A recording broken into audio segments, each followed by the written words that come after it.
Hello everybody, welcome back to another video. Hope you're all doing well today. Happy weekend. Saturday today, I believe. It might be Sunday from some Aussies and Kiwis. I have no idea, but nevertheless, welcome back. Today we are going to be playing a newish kind of track. It's been out for a couple of days now. It's called Spring MX, and we're playing this track mostly because it's been created by one of you guys, one of my subscribers. I'm not going to give out his, obviously, government details, but he messaged me on Instagram saying that he'd released a track here and to give it a go, and that's exactly what I'm going to do. And just looking at the screenshots on MXV Mods, I couldn't tell you what it is exactly, but it kind of screams two-stroke for me. So what we're going to be doing today is I'm going to be rocking, I'm over there somewhere, the classic KX 250 two-stroke. And I actually think, looking at some of the jumps, even that might be a little bit overkill. I think maybe 125, maybe 150 for riding the KTM could bark around here. But it looks very exciting. I always like trying people's first track creations out as well, just to see kind of where they're at and where they are, how they can improve upon their tracks too. And he is looking for feedback. So if you've ridden this track already, please feel free to leave that feedback for him in the comments down below. And without further ado, let's get into it and run some laps. For all of you passionate gamers, you can now get 20% off all G Fuel products worldwide by using code LINS at checkout. And for any of you motorheads looking for some new drip or apparel, use code MXPR_LINS15 fxrracing.eu to get 15% off. All links and codes are in the description down below. Enjoy the video and drop a cheeky little like and subscribe. Rightio boys, here we go. So first things first, massive W straight away. I can see 40 start gates. Love that. I think that should be a standard on all tracks these days, even Supercross tracks, to be fair. I think you can do a double lineup there, so you can get as many people into online lobbies as possible. Now, this is just going to be the first turn, so we're not going to look too much into how it joins onto the track. And then we go down to the right, and we're going to hit the finish line jump right here. So let's see how this rides on lap number 1. I'm not going to criticize things too much on that one, because some things could just be down to like skill level and learning the track for the very first time. I will say, when I was flying around the track in that little intro, the only kind of major thing that I can see sticking out to me before I've even hit them in terms of how things could be improved is this corner's not too bad for it, to be fair. I'll point out exactly what I mean when I find one. Is if we come down, here we go. So the ruts right here, you can see there is quite a harsh, I guess, entry into them. So it's kind of like you're hitting a wall here as you go into it, rather than it kind of being smoothed and dragged out to join where I am here. And I think all that is, it looks like it could be a Photoshop track, how it's been built. I could be wrong. Could be very, very wrong there. But I think it's a case of the tips and the corners smoothing out a little bit. But that is not uncommon to see on people's first tracks. I feel like that is a very, very common thing. I used to see it a lot back in MX Simulator days as well, with that in-game track editor, because it starts raising, and then you have to go back afterwards and kind of manually smooth things out. So the ruts are very deep. They are very, very large. So they'll hold you quite well. I don't think we've got any fear of falling out of these bad boys.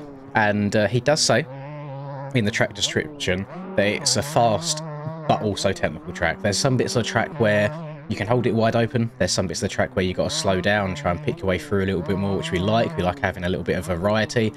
So far, the jump sizing feels very nice. It feels quite natural.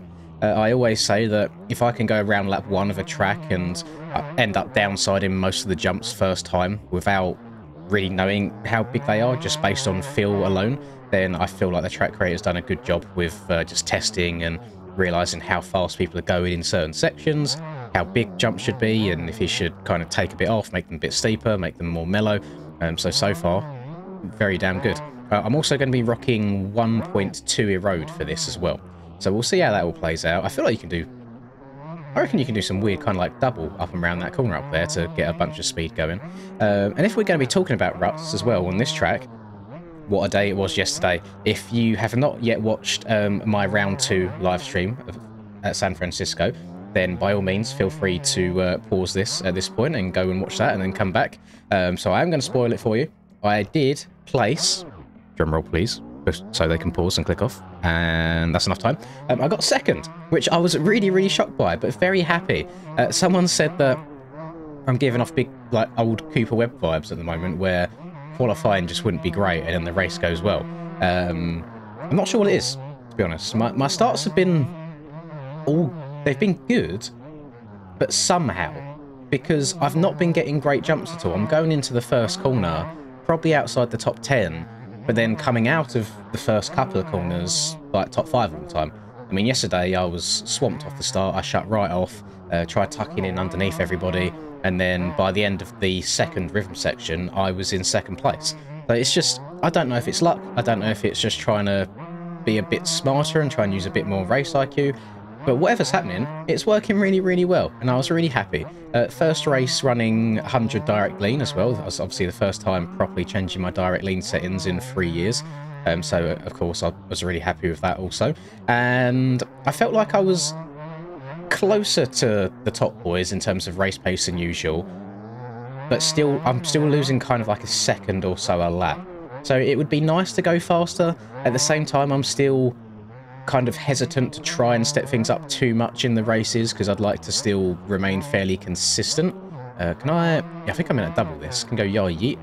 Oh, you could definitely like double to the outside and downside the outside there and rail round. That could be quite unique. I can see the technical parts there that he's talking about.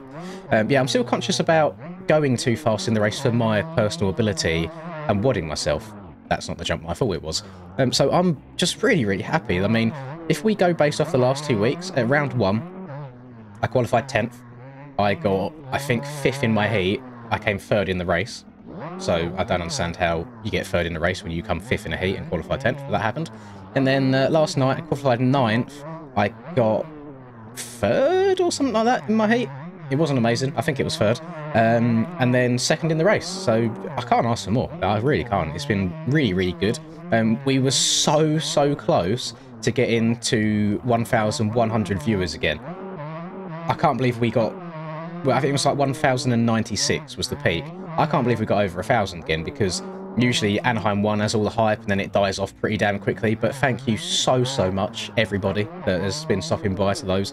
The streams have been doing absolutely incredible. And it couldn't come at a better time. If you know anything about YouTube, you know that January is... it's kind of the worst month. It really is. The ad revenue is just cut in half. It's absolutely in the bin. December usually goes quite well because like advertisers pay for their ads on videos, and the price goes up in general because there's more people fighting for the ad space. And then when you come to January, everyone's like, well, I don't need to sell anything anymore. Christmas has happened, and yeah, we get the bad end of it. So those live streams are doing wonders for me right now. They really, really are. So thank you so much, everybody. And I'm hoping that we can just keep it going for the majority of the season. I think a lot of it right now has to do because the racing's been really good. At round 1, I had some good battles. Most of the time it was... I wouldn't say I was battling people. I'd say it was people passing me and then crashing and then passing me again. So it looked like there was a lot of action.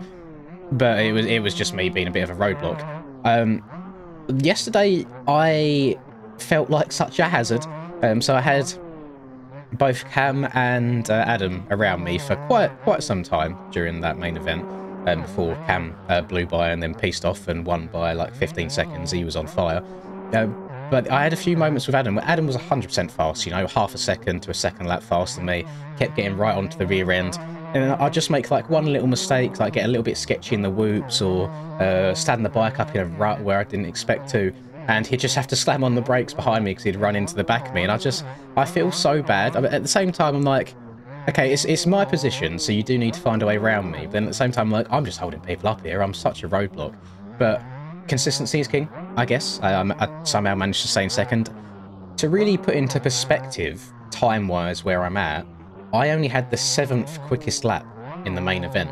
So there were 6 people that were faster than me, but only one of them managed to finish in front at the very end. And that's all that matters, isn't it? It's what position you cross the line in. So I couldn't ask for much more. I feel like for being... I might actually be the oldest person in that main event. That could be a lie. Obviously, I don't know all of the ages of everybody in there, but I believe I am. And I need to try and convince the guys hosting to make a vets class for us at some point. Maybe everyone over the age of 25. So, you know, the point where your thumbs stop doing what your brain tells it to do quite as much. Your reaction times dip down. Can we get that to be a thing? Can we have a little bit of a vets class? I'd be very happy. I'm just gonna be playing MX bikes for the next 20 years, turning into the Mike Brown of MX bikes, just rocking up, doing good every now and then. Would be fun for me, at least. But yeah, I kind of know my place now, and I think because I know where I'm at in comparison to everybody else, I know kind of what goals to set for myself, and when I then keep beating them, because I've just been trying to get top 5s at the moment, so to beat them the last 2 weeks, it just makes me enjoy the game more, which is weird, because I feel like I'm always going to be a competitive person, but I'm over the point now of when I crash or make mistakes or lose a position or two, getting really bitchy about it, because it's not fun to watch when people are like that. I much prefer trying to just embrace it and have fun, and like even when Cam went flying past me in the main event, I didn't get annoyed by it. I even commended him when he passed me because he made a really, really good clean pass as well. And the racing was just fun. And not everyone agrees with me. It does also seem to be a little bit of a divide between old players and young players, or European players and NA players. It looks like a good 80 or so % of people really enjoyed the pre-made ruts that were made, that Stone Rider added to the track. I thought it made racing really fun. Myself, Cam and Adam were around each other for a good 10 minutes or so of that main event, and we was all going back and forth, switching lines, cutting under each other. And it's 100%, I think it makes the racing better. But then when it comes to the NA races, it seems like a lot of the top NA guys completely disagree with that, and they think it makes the racing worse and it's one-lined. And I think it might be genuinely hard to hear for some people, but you do need to slow down a bit just to hit a different line. I think the biggest issue that the NA series has is because the track has been out for 4 or 5 hours before the racing starts, everyone gets really locked into their one fast line that they've been grinding, so they don't want to try and pass people in other ways, and they resort to just going into the same rut as them, but just moving them out of the way. I was spectating Reese, who's from the UK, so there could be a bit of netcode involved, to be fair. But on 3 or 4 different occasions in his main event, people just moved him. They just hit him up the arse and moved him out of the same rut that he was in, rather than just going into the rut next to it and trying to make a legit pass. And it looks very frustrating. It really does. And unfortunately, I do think that just comes down to a mentality thing and the way people approach it. Dad Shoes, who I'm good friends with, we talk to quite a lot. I consider him to be in the same boat as me. You know, he's a little bit older. He's not as old as me, but he's at that point where he knows he hasn't got the top boys beat for pace, but he can have them beat for consistency. And he finished 3rd overall in that race, and I don't even know if his best lap time was inside the top 10. So yeah, to the top boys in NA, you're probably going to hate me for saying this, but slow down. Even if it's half a second a lap, I promise you, you could have made some of them other ruts work and avoid crashes and getting into people. There are ways around it, and I think the EU race just shows that perfectly well.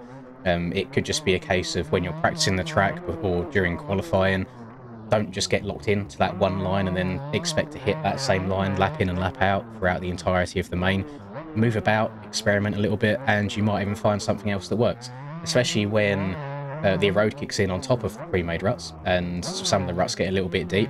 For example, the right-hander before the whoops, it had 1 rut going into the turn, but it had 3 ruts exiting the turn.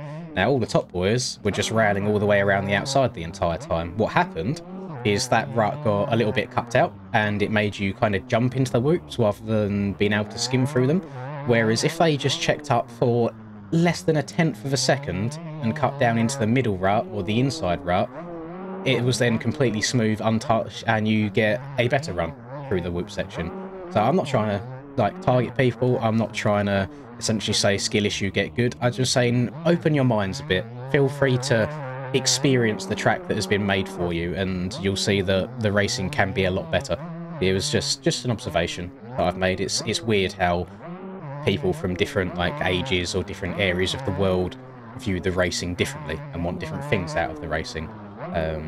I think the erode or the pre-made ruts are going to be here to stay based on the general feedback by everybody.